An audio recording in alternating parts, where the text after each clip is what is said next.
आज फलानु नेता फलानु देश जाँदै हुनुहुन्छ, उहाँले फलानु दिन फलानु फलानु काम गर्नुहुनेछ, फलानुसँग बसेर खानुहुनेछ, उहाँले नेपालमा आफ्नो काम फलानुलाई जिम्मा लगाउनु भएको छ।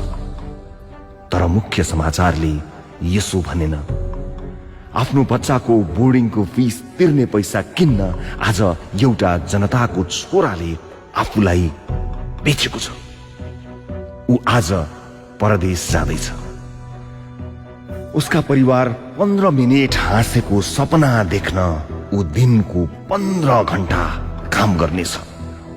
घरमा ऊ नभएका बेला उसको साटो समयमै घर फर्किदिने जिम्मा उसले घामलाई लगाएको छ। यदि यो देशमा बनाउनेहरू मुख्य हुन् भने उनीहरू किन कहिल्यै यो देशको मुख्य समाचार बनेनन्?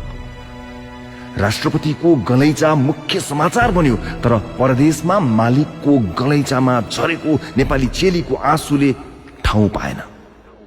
यदि यो देशमा बनाउनेहरू मुख्य हुन् भने उनीहरू किन कहिल्यै यो देशको मुख्य समाचार बनेनन्?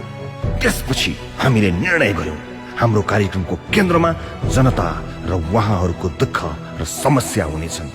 तर हामी जनताका समस्या र दुःख देखाउने मात्रै छैनौं, बरु जनताले फेरि त्यही दुःख देख्न नपरोस् भनेर काम गर्नेछौं।